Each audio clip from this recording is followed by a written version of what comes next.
வணக்கம். 49வது சென்னை புத்தக காட்சி நந்தனம் YMCA மைதானத்தில் சிறப்பாக நடைபெற்று வருகிறது. புத்தகங்களின் விற்பனையும் அமோகமாக நடைபெற்று வருகிறது. புதிய புத்தக வெளியீடுகளும் எழுத்தாளர்களையும் வாசகர்களையும் இணைக்கும் பாலமாக தினம் ஒரு பேச்சாளரின் பேச்சுகளோடும் புத்தக காட்சி காணும் இடமெல்லாம் ஜனத்திரளுடன் காட்சியளிக்கிறது. இதற்கென நந்தனம் மெட்ரோவில் இருந்து பேருந்து வசதியும் செய்யப்பட்டுள்ளது. சென்னை புத்தக காட்சியில் பபாசி விருதுகளை துணை முதலமைச்சர் உதயநிதி ஸ்டாலின் வழங்கினார். அதனைத் தொடர்ந்து அவர் பேசியதாவது, 49 ஆண்டுகளை தொட்டிருக்கும் சென்னை புத்தக காட்சியின் அறிவு பணி பொன்விழா ஆண்டையும் கடந்து இன்னும் பல நூற்றாண்டுகள் தொடரட்டும். விருதுகளை பெற்ற அனைவருக்கும் எனது அன்பும் வாழ்த்தும். தமிழகம் முழுவதும் புத்தக திருவிழா நடந்த ரோல் மாடலாக சென்னை புத்தக காட்சி உள்ளது. இந்தியாவின் பதிப்பக தலைநகரமாக சென்னை உயர்ந்துள்ளது. பேசியும் படித்தும் எழுதியும் வளர்ந்த இயக்கம் திராவிட இயக்கம். அறிஞர் அண்ணா உலக வரலாற்று தலைவர்களின் கருத்துக்களை கடிதமாக எழுதினார். அண்ணா அன்று பற்ற வைத்த அறிவுத்தி இன்று வரை கொழுந்துவிட்டு எரிகிறது.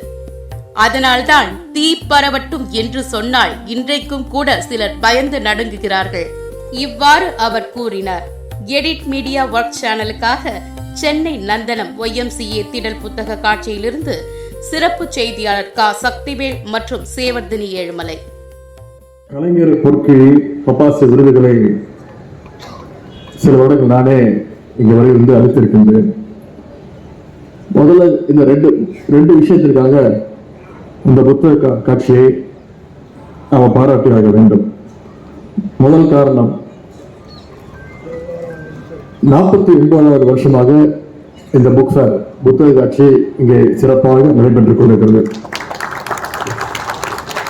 1977ஆம் ஆண்டு 1977ல வெறும் 13 அரங்கங்களோடு துவங்கப்பட்ட இந்த புத்தக காட்சியில இன்னைக்கு 1000க்கும் மேற்பட்ட அரங்கங்கள், கடைகள் அமைக்கப்பட்டு புத்தகங்கள் விற்பனையாகிக் கொண்டிருக்கின்றன. பொன்விழாவை தொடர்க்கக்கூடிய சென்னை புத்தக காட்சிக்கு முதல்ல நம்ம அத்தனை பேர் நம்முடைய பாராட்டுகள், வாழ்த்துக்களை தெரிவித்துக் கொள்வோம். அடுத்து இந்த முறை இந்த ஆண்டு புத்தக காட்சிக்கு வரும்போது கட்டணம் இல்லாமல் அரங்குகளை பார்வையிடலாம் அப்படின்னு அந்த கண்டிஷன்ஸையும் ரிலாக்ஸ் பண்ணிருக்கிறீங்க. அதற்கு வாசகர்கள் சார்பாக உங்களுக்கு என்னுடைய பாராட்டுகள், என்னுடைய நன்றியை நான் தெரிவித்துக் கொள்கின்றேன். இங்கே நக்கீரன் கோபால் அவர்கள் பேசும்போது குறிப்பிட்டு பேசினார். அவரும் ஒரு பதிப்பாளராக வந்திருக்கிறார் என்று. துணை முதலமைச்சர், சட்டமன்ற உறுப்பினர், அமைச்சர் இப்படி எதுவுமே பொறுப்புகள் இருந்தாலும் ஒரு பப்ளிஷராக இந்த நிகழ்ச்சியில கலந்து கொள்வது எனக்கு கூடுதல் பெருமை. திராவிட முன்னேற்ற கழகத்துடைய இளைஞர்கள் நடத்துகின்ற முத்தமிழர் பதிப்பகம் சார்பாக இதே புக் ஃபேர்ல நாங்களும் எங்களுடைய அரங்கங்களை அமைத்திருக்கின்றோம். எங்களுடைய பதிப்பகம் சார்பாக இந்த வருடம் 25 புத்தகங்கள் வெளியிடப்பட்டு அதுவும் இந்த புக் ஃபேர்ல சிறப்பாக விற்பனையாக இருக்கின்றது. அதற்கான களத்தை எங்களுக்கு தந்த இந்த சென்னை புத்தக காட்சிக்கு முதல்ல என்னுடைய பதிப்பாளராக என்னுடைய நன்றியை நான் தெரிவித்துக் கொள்கின்றேன்.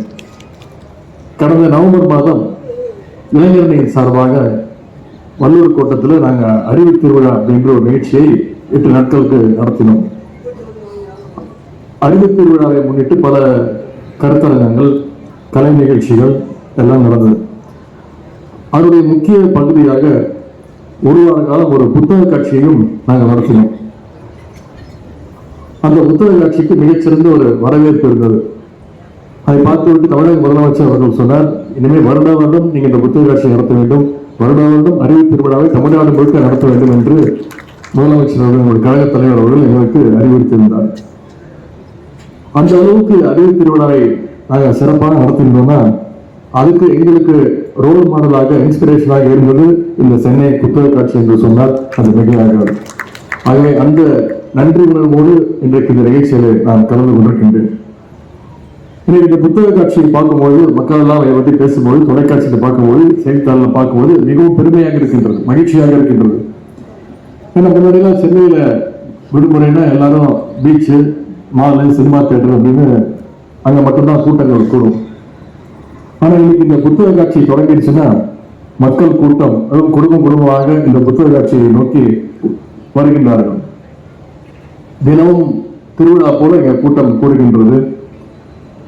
மக்கள் ஆர்வத்தோடு வந்து பல புத்தகங்களை பார்வையிட்டு வாங்கி செல்கின்றார்கள்.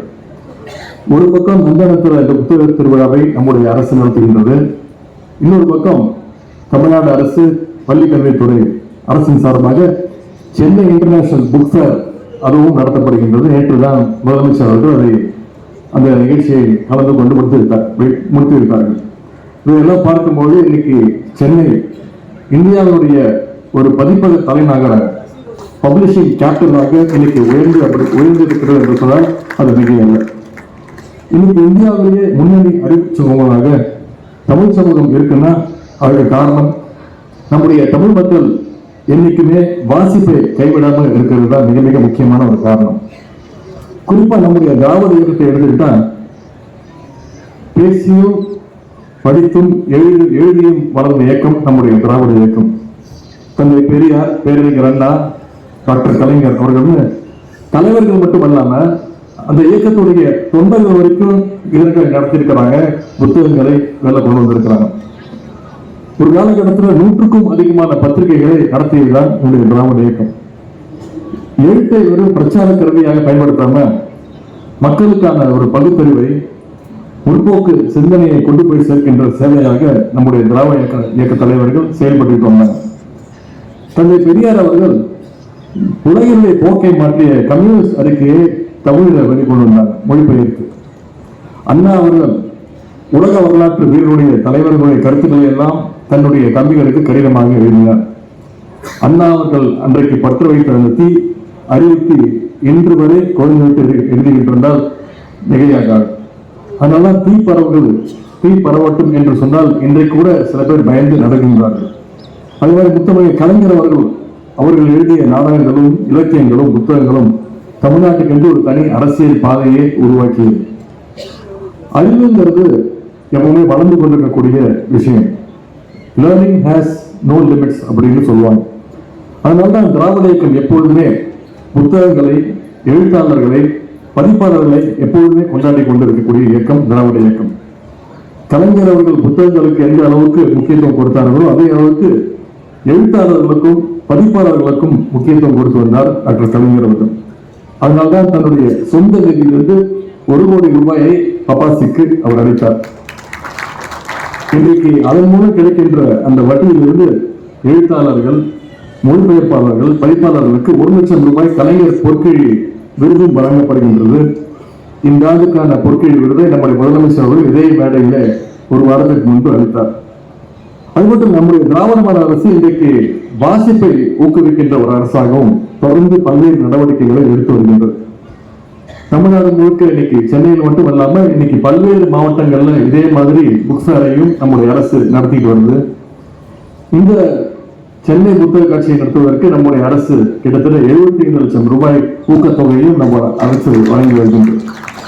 அந்நாட்டில் வைகை, சிறுவாணி, காவிரி ஆகிய இலக்கிய திருவிழாக்கள் நடத்தப்படுகின்றது. தமிழ் நூல்கள் நாட்டுடைமையாக்கப்படுகிறது. எழுத்தாளர்கள் பிறந்த நாள்ல தொடர்ந்து கூட்டங்கள், பாராட்டு விழாக்கள் நடத்தப்படுகின்றன.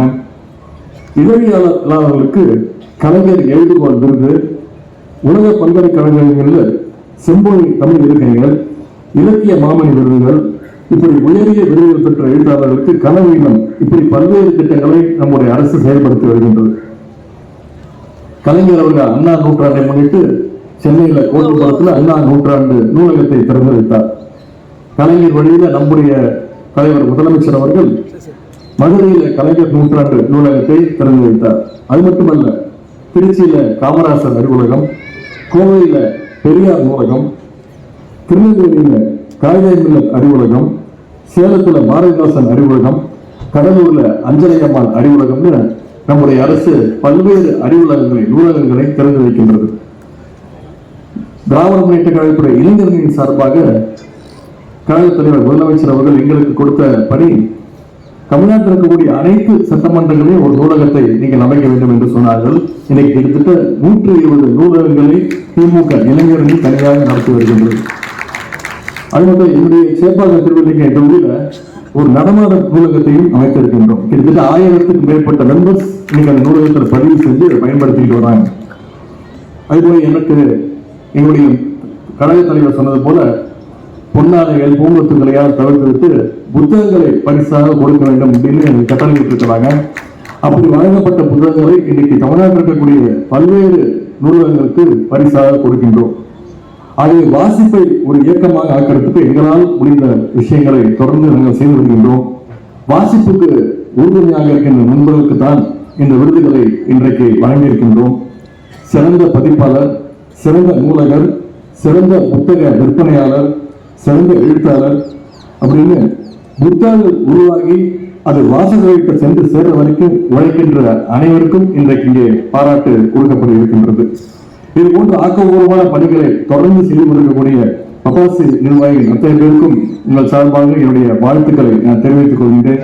நம்முடைய திராவிட மாடல் அரசு என்றைக்கும் உங்களுக்கு துணையோடு இருக்கும். பதிப்பாளர்களுக்கும், படைப்பாளர்களுக்கும், விற்பனையாளர்களுக்கும், வாசகர்களுக்கும், விருது பெற்ற அனைவருக்கும் மீண்டும் என்னுடைய வாழ்த்துக்களை தெரிவித்து இந்த சிறப்பான வாய்ப்பளித்ததற்கு நன்றி கூறி விடைபெறுகின்றேன். நன்றி, வணக்கம்.